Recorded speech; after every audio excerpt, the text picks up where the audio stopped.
La tecnología se desarrolla según su dinamismo interno y nosotros, seres humanos, nos adaptamos a ella.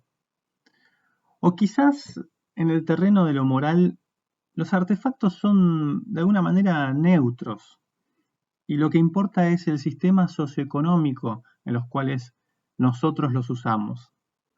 ¿O acaso quizás hay un tipo de relación distinta, más profunda, en la cual nosotros interactuamos con los artefactos tecnológicos y nos permiten afirmar estas interacciones que en los artefactos hay una forma o que ellos determinan la forma en la cual se ejerce el poder y la autoridad en el ámbito humano?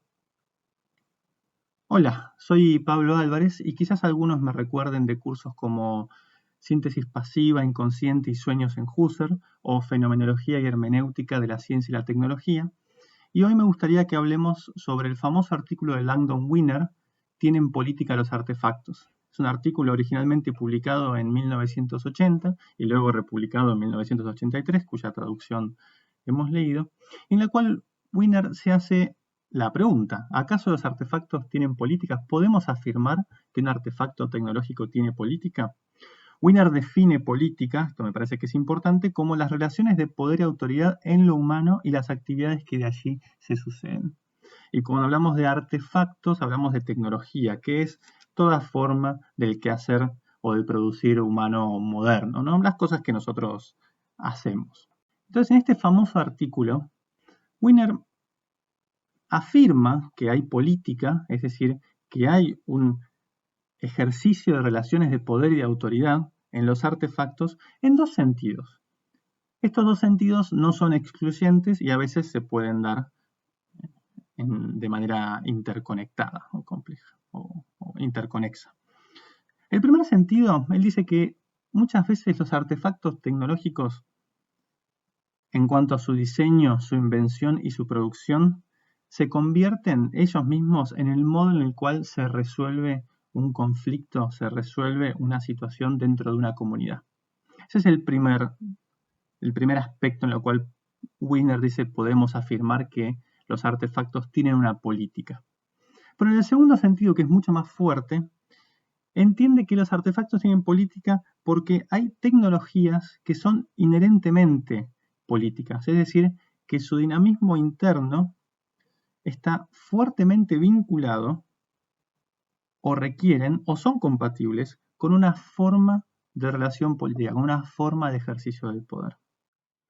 Winner dice que pensar que la tecnología se desarrolla por su propio dinamismo y nosotros tenemos que adaptarnos a ella es una visión ingenua, determinista del desarrollo tecnológico, a la cual sugiere el antídoto, que en realidad, bueno, muchos de nosotros consideramos la tecnología de esta manera. El celular en sí no es ni bueno ni malo, depende de cuánto tiempo me paso en TikTok o cuánto tiempo dedico a Instagram y no dedico a hacer otro tipo de cosas.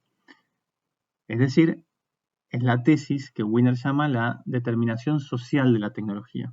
Depende de cómo se usa, depende del sistema en el cual la tecnología está inserta tendrá cierta valoración moral. Porque me parece que en el fondo, o quizás no tan en el fondo, el artículo de Winner lo que está diciendo es que la tecnología en sí tiene cierto valor moral, cierta moralidad.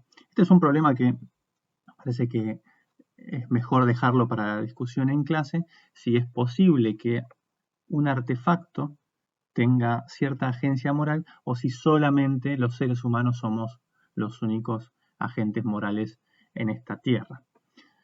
Pero estas primeras preguntas que nos hacemos es justamente lo que Winner dice: estas dos visiones, ya sea la del ingenuo, el determinismo ingenuo, que bueno, claramente no tiene mucho sentido analizarla, pero la segunda, en la cual no tiene sentido analizar el hardware o culpar al hardware, sino que los responsables somos meramente nosotros, es quizás insuficiente porque estos entes tecnológicos, estos artefactos o estos sistemas tecnológicos, de alguna manera se apropian de elementos propiamente humanos, de elementos de decisiones y de discusiones morales, políticas propiamente humanas. Es decir, estos objetos, de alguna manera, toman decisiones o eclipsan ciertas discusiones y favorecen ciertas otras. Es decir, ya deja de ser el humano el que decide completamente, sino que empiezan a ser los elementos tecnológicos los que determinan el discurso político, la forma de ejercicio de autoridad y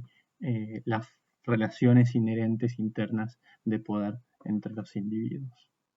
Entonces, analicemos este primer sentido, en el cual decíamos los artefactos tienen política porque en su diseño, invención o uso se convierte en un modo de resolución de conflictos en una comunidad. Y me parece muy interesante lo que dice Wiener. Él dice que en el uso diario de estas tecnologías y cómo configuran nuestras relaciones, podemos establecer que son casi tan importantes, o que mejor dicho, son tan importantes o tienen un estatuto similar al que tendría el ordenamiento jurídico legislativo de una sociedad. Es decir,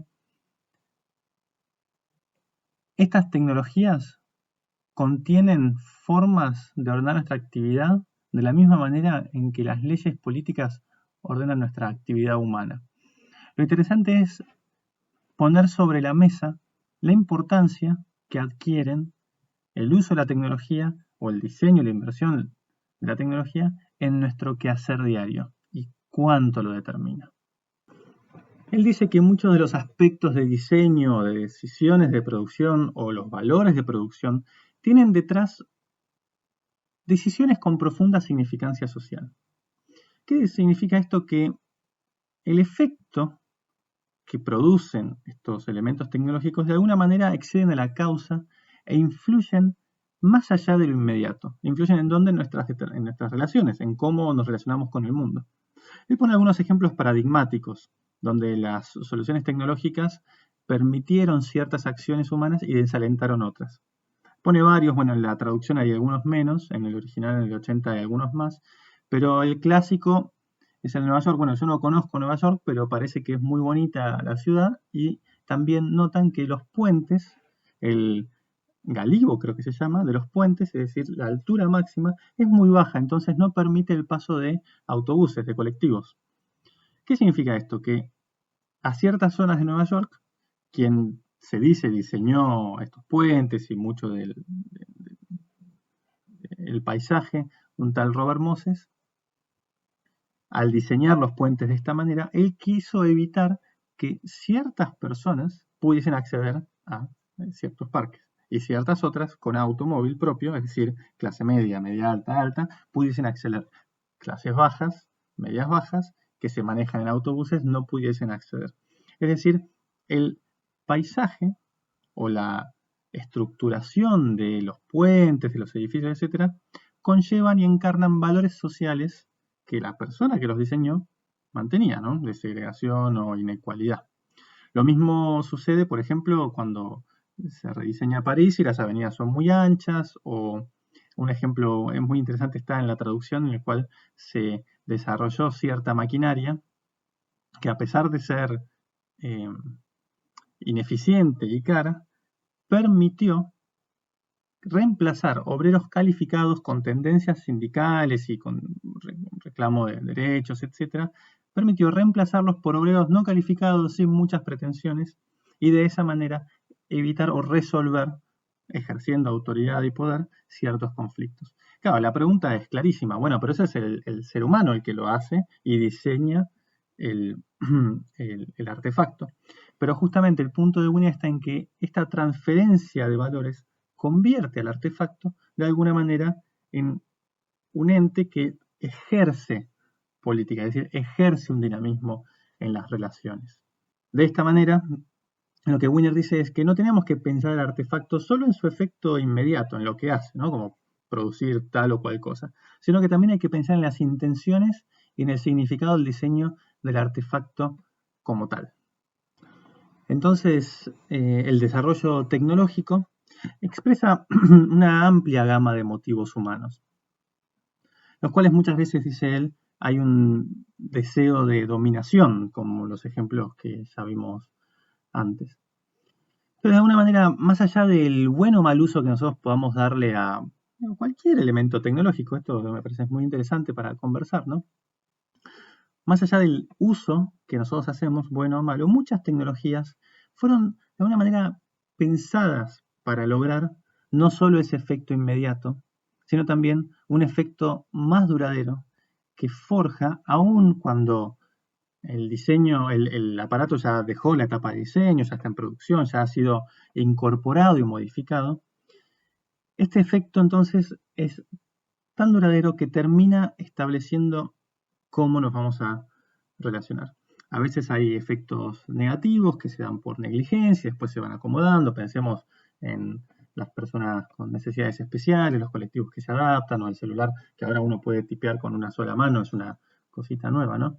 Pero en definitiva, todos estos ejemplos lo que nos muestran, lo que quiere Wiener mostrar, es que los artefactos terminan limitando y determinando, o quizás un poco más neutro, especificando nuestras posibilidades de acción y de agencia en el mundo. Y en ese sentido, dice Wiener, los artefactos tienen política. Ahora, para Wiener los artefactos pueden tener política en otro sentido. Y es en el caso en que dice la tecnología, hay tecnologías que son inherentemente políticas, es decir, tecnologías que de alguna manera toman en sus manos y eclipsan razonamientos y decisiones de tipo morales. Esto significa que hay tecnologías que decidir usarlas o no implican para Wiener la elección de un tipo de vida política. Entonces, acá hay una salvedad, ¿no? Para él esta elección puede ser que este artefacto tecnológico requiere cierto tipo de organización política o es compatible con cierta forma de organización política y de relaciones humanas.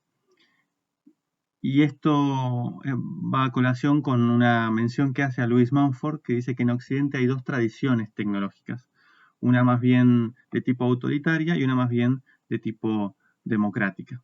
Y esto significa que adoptar una tecnología de tipo autoritaria va a establecer relaciones humanas con una estructura de tipo autoritaria. Adoptar un sistema tecnológico, dice Wiener, requiere de un conjunto de condiciones socioambientales para que este sistema funcione. Es decir, si queremos tener centrales nucleares, necesitaremos todo un conjunto organizado de la sociedad en sentido autoritario para que haya una línea y que todos trabajen en ese sentido, como por ejemplo el barco en alta mar platónico, donde se requiere un capitán para que guíe a los remeros a remar al mismo tiempo. O también se puede adoptar un sistema tecnológico que sea más bien compatible con ciertas relaciones políticas, como por ejemplo la energía solar, que es descentralizada, en la cual cada uno puede manejarlo de manera local. ¿Qué significa esto? Que adoptar un sistema u otro podría determinar el desarrollo de toda una sociedad de manera germinal o inherente, ¿no? Si como sociedad decidimos, por ejemplo, pienso, ¿no?, colonizar el espacio o colonizar los abismos submarinos, nuestra sociedad y nuestras relaciones sociales se van a amoldar a estas decisiones tecnológicas.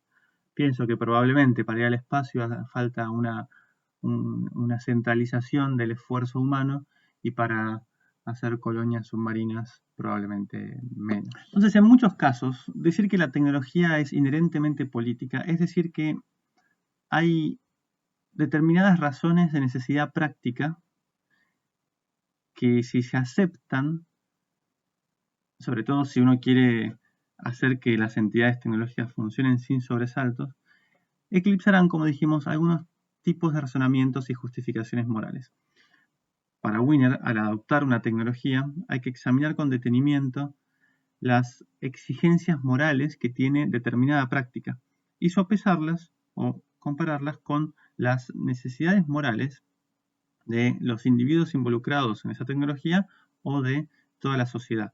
Y dice Wiener que en definitiva lo que hace la tecnología cuando uno adopta cierto modelo es eclipsar, es decir, dejar de lado, es decir, no desarrollar esas líneas individuales o comunitarias de exigencias morales, sino priorizar las exigencias morales de la práctica, es decir, para que la tecnología funcione y funcione adecuadamente. Y el ejemplo que él pone, que me parece que es muy ilustrativo, es el de la energía nuclear, en el caso que se discutía, yo la verdad que no sé si se sigue discutiendo, de utilizar plutonio para las plantas nucleares, ¿no? El plutonio, bueno, yo mucho no entiendo, ¿no? Pero al parecer uno si toma una cantidad de plutonio puede hacer una máquina que viaje al pasado o al futuro, o puede hacer una bomba nuclear, una bomba de plutonio. Entonces, si nosotros aplicamos esa tecnología de plutonio como combustible para nuestras plantas nucleares, siendo tan peligroso el plutonio, muy probablemente, una gran serie de libertades civiles empiecen a perderse para salvaguardar la seguridad, digamos, del plutonio. Es decir, un montón de cosas no se van a poder hacer para que el plutonio pueda seguir siendo usado de manera relativamente segura en las plantas nucleares. Entonces, lo que dice Wiener es que nosotros podemos entender un artefacto con cualidades políticas de dos maneras, en la cual se utiliza para solucionar un conflicto en una comunidad o tiene una política inherente que en el momento de su adopción sabemos que va a tener ciertos resultados. Entonces puede influir cómo determinan los patrones de poder y autoridad en un entorno, o bien puede estar específicamente ligados a esos elementos constitutivos a ciertos patrones específicos de autoridad y poder.